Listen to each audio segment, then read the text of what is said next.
What's up, y'all? My name is Devontae, and I sacrificed my time so you don't have to. So after a couple of days of letting this shit marinate in my brain, and mind you, I didn't come right out and talk about this because I really wanted to just let it sit there, let it simmer, give some people an opportunity to explain as to why AEW happens to be in the position that they're currently in right now.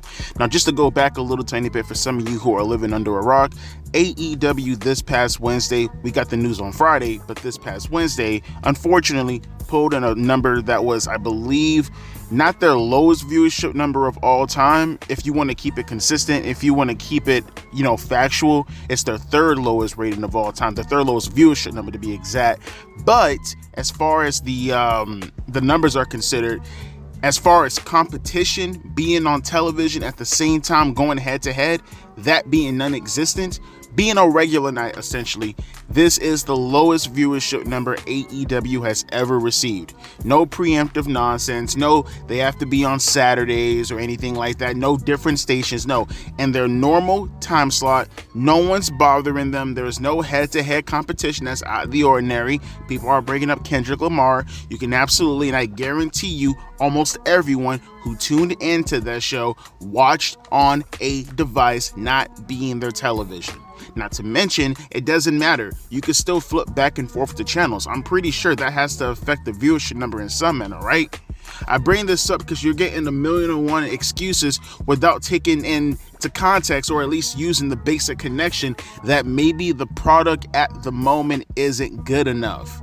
Maybe we're at a point where even the people who are your diehards are starting to see the situation a hell of a lot more clear, and they're getting a picture painted for them that's a little bit more vivid than usual, and maybe they're seeing people jump off the ship, and so they don't go underneath the water, they jump off the ship also. Now granted, it's not to take away from the fact that they do have an audience, it's not to take away from the fact that in order to at least even achieve the fact that you have a diehard fan status, you're doing something correct to the most part, right? For the most part, but that still doesn't change the fact that you happen to be in the position that you're currently in right now, and you can't thrive like that. No business can thrive off of what they're currently thriving off of at the moment. You even had TBS, Turner Broadcasting to be more specific, who outright said that they were expecting AEW when they first came on the programming to get 500,000 fans. That's what they were setting their expectations to be back in 2018 and 2019. Well, guess what? They have now gotten to the point where they're starting to go below those expectations, and you have people who are so clouded in their judgment, so clouded in their mind, the bias has eaten at their brain like an amoeba or any kind, or those brain eating diseases, you know what I'm trying to say, that they're not thinking like with basic cognitive skills, you know what I'm saying? Like if there's a fire burning right there in the field and there happen to be people in the field, what the fuck you think is gonna happen to those people who are around the fire? And to make matters even worse, one of them is holding a gas canister and it's full of gas. What the fuck you think is gonna happen? Oh, you move the gas from the right hand close to the fire to the left hand and stand in the same position, and therefore you're gonna be okay? It's illogical as fuck, bro. But I get it. It's 2024 and everybody, they're so closed-minded. Their tribalistic mindset as far as how they feel about a certain product or a certain entity won't let them just admit what the fuck is currently going on at the moment. Now, I don't know if it has something to do with some kind of defense mechanism. Maybe it's embedded within us as human beings to have to be within the tribe, and we never have to lash out at the tribe unless it actually comes to a point where we're meeting our breaking point mentally or physically, and even at that point, sometimes we still stick with the same issue. Go look at people who go through domestic issues. Like, I get it, I understand it, but it's professional wrestling, right? It was already weird enough when I had to refer to it as an ideology not too long ago.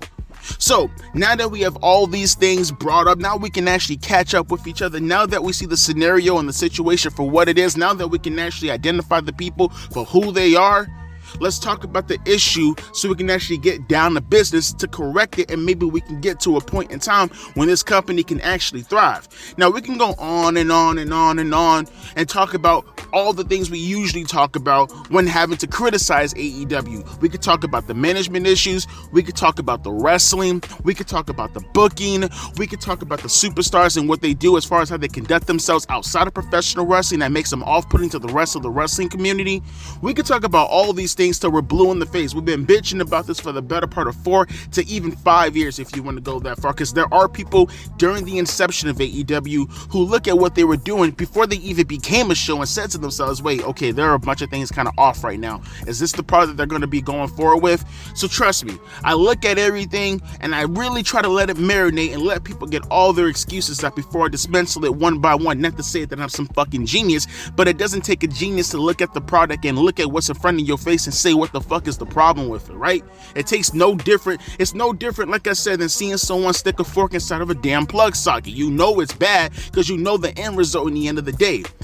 I see all these WWE talents who have been coming in AEW these past few years, right?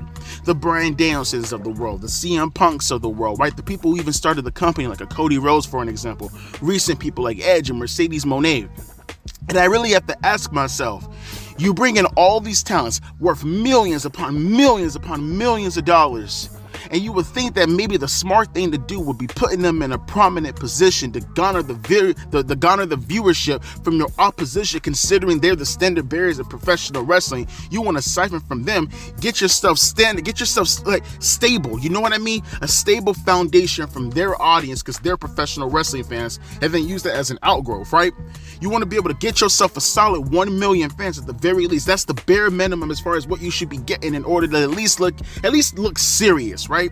You use those talents, you put yourself on a solid foundation, and they draw, and then you use their drawing power to siphon off of what they're doing in order to put on the next superstar, and then you get them hot, and then you use that to siphon off of them, and then you do it throughout the rest of the roster. I talked about this previously in comparison to the Attitude Era, when you were getting superstars prepared. People like Stone Cold Steve Austin, for an example, people like D-Generation X. You're preparing a somewhat sizable main event scene to bring in Mike Tyson, the superstar outside of professional wrestling that's garnering a bunch of attention. And trust me, there are millions upon millions of celebrities who are currently right here at the moment. As a matter of fact, I'll do you one better. You don't have to go to celebrities anymore. That was back in the 90s. You have people on the YouTube community. I'm telling you, there are so many YouTubers ensconced in controversy. There are so many YouTubers nowadays, so many e-celebs who put themselves into a position where they have millions upon millions of fans. And there are thousands of these people currently at the moment. They are now the new celebrities, okay? Celebrities back in the past, you know, your Cameron Diaz's of the world, your George Clooney's of the world, they're a thing of the past. They're fucking boomers. No one gives a fuck about a George Clooney, okay? No one gives a fuck about the next Ocean's 11 goddamn movie. No one cares about the fucking Perfect Storm. No one cares about Batman and Robin.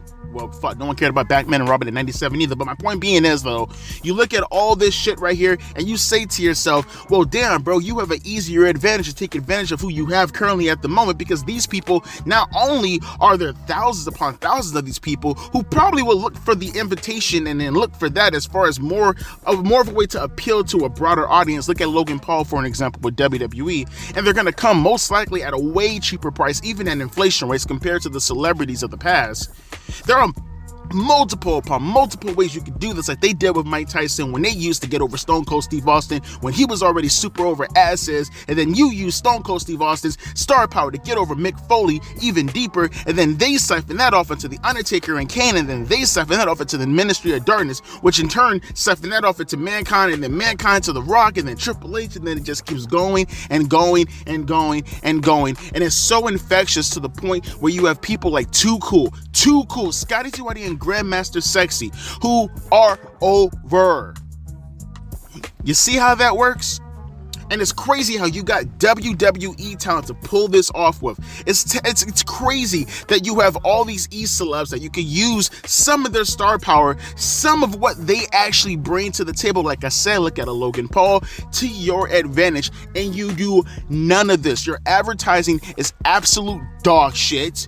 You use your WWE superstars that you're paying millions upon millions of dollars for as mid-card talent. That's what you're doing. You're using them to establish your mid-card titles. Think about that for a second. Look at Edge. You used Edge, a 13-time world champion, a bona fide Hall of Famer, one of the greatest wrestlers of all time. You used him to establish your TNT championship, and you think that's smart booking? I don't like Mercedes Moné, but facts are facts. From a woman's standpoint, she is a humongous name, right? As far as women's wrestling is considered, and you're using her to establish your TBS championship, while at the same time downplaying all your world champions and putting them in a prioritized position, which makes sense, but it's a prioritized position with the mid-card championship. So all these things are completely out of whack, bruh. To the degree as far as how the booking is considered right now, you have pissed off talent who have ran away from your company to go do bigger things in WWE because common sense prevails over there. No matter how you feel about WWE, at least at this moment, at least with this regime, common sense fucking prevails. If you have Cody Rhodes underneath your roster, is it a smart thing to put the TBS championship on him or TNT championship on him and tell him to stay within the mid card? And people are like, well, Devontae, there's a good shot that it was a Cody Rhodes idea. Okay, and you mean to tell me that Tony Khan couldn't override that? He couldn't override that idea? Or was he just too busy trying to be one of the fucking boys, huh? Or maybe it was Dave Meltzer's idea. Maybe Dave Meltzer got in his ear and he said, you know what?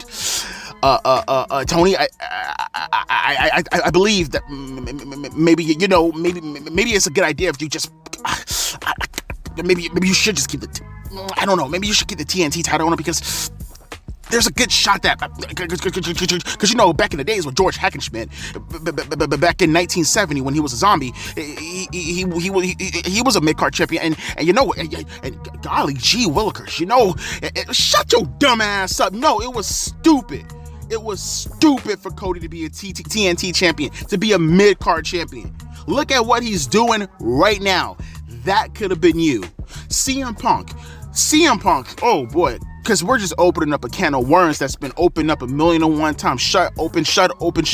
And the sad part about it is, it ain't even the fans. It's the wrestlers within themselves who are opening and shutting it, opening and shutting it, opening and shutting it. But let me be the one to open it metaphorically, at least here right now. You had CM Punk on your roster, and you did diddly shit with him. Even if you wanted to save him as a special presentation in 2021, your immediate thing to do. Darby Allin, I can understand. I can get that, right? But to put him in a match against Will Hobbs, not take any type of initiative to at least build up, because you could have immediately thrown MJF at him. Well, Devontae, that'd be pretty fucking stupid. No, it's not. That's when it comes to the prioritizing of your roster. If you knew what you were fucking doing, there would be levels to this shit. That's what I'm saying. People are so concerned with going slow and taking it easy that you're missing the point that while going slow and taking it easy, you can still be exciting. Storytelling does not need you to have to go out there to have a 5-star wrestling match. I'm not saying that MJF and CM Punk, when they have their initial encounter, if that would have been the case, rather than wasting 2 months on the fucking Taz regime or whatever the fuck he was calling themselves at the time.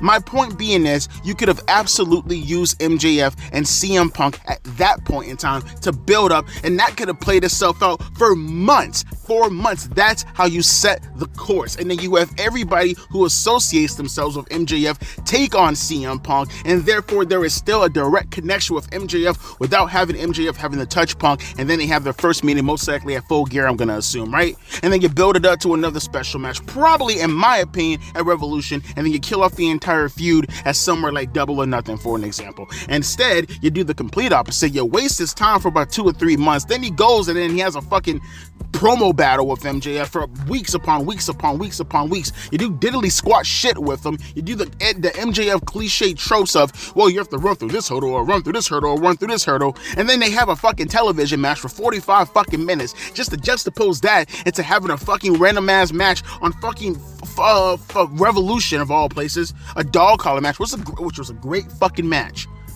But that's what I mean. That is how the talent is utilized in AEW versus CM Punk right now. Look at what he's doing with Drew McIntyre, and you tell me where the L is found at anywhere building up to Drew McIntyre and CM Punk, probably inevitably at SummerSlam, and then following that up at October in Hell in a Cell, which by that point in time, they would have been feuding for nearly 10 months.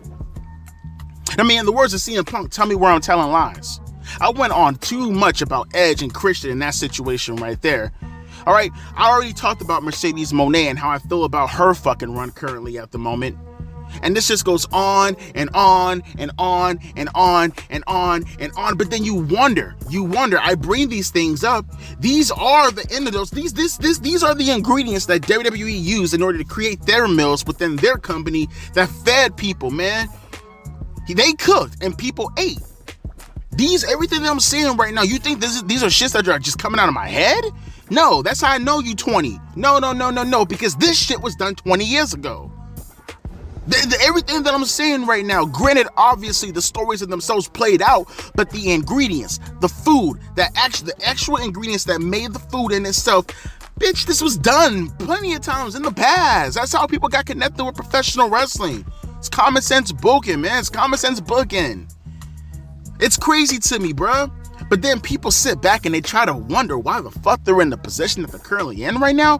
Holy shit, how the fuck did they get to 502,000 viewers? Now, granted, I would definitely say they dropped a lot faster than I thought they were gonna drop, but to pretend that this wasn't inevitable because they're so concerned with 5-star matches, because they're so concerned with bringing in unknown names from different, not even territories, bro, because even territories, at the very least, people will be smart enough to look at the magazine and say, hey, I recognize that guy. He's a big name from another city. Because even people back in the 80s and the 70s, if you were in Texas and you were a big name in there, we knew you down here in Florida. I can tell you right now, my grandma was very much aware of Dusty Rhodes when he came into the Florida territory and then went to the Texas territory and then came back to the Florida territory, because that's how it worked back then, right?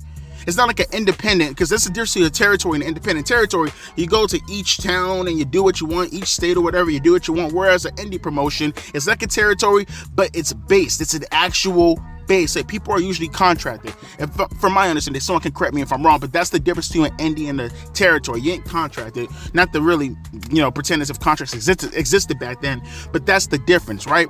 My point being is, though, the people who were actually in different territories got more over in their territory and were over within the next territory because of what they did in their territory, versus currently at the moment when you have established promotions at the moment right now where you have big name talent, people who main evented WrestleMania like a Bryan Danielson, who right now is less over in AEW, and this is on television. Make it make sense for a second. How the fuck do people who can't even get that same channel, you had people in the 1970s when cable wasn't even a thing, or it was just starting up at the very least, which I think cable started in the 80s, but I digress. You had people in the 70s who couldn't even get that channel to watch that wrestler wrestle in a different territory, who comes to their territory and they're about as over, if not more over, than a superstar who main evented WrestleMania in 2020. Not even 2014, 2021, to go to another company, and all you have to do is change the channel and they're less over in that promotion compared to this promotion. Make it make sense. You know how many people probably think to themselves that Bryan Danielson right now is retired? That's how crazy it is right now. You know how many people think that Chris Jericho was retired? You know why CM Punk got that massive pop in Chicago? It's not just because, he's coming back to Chicago.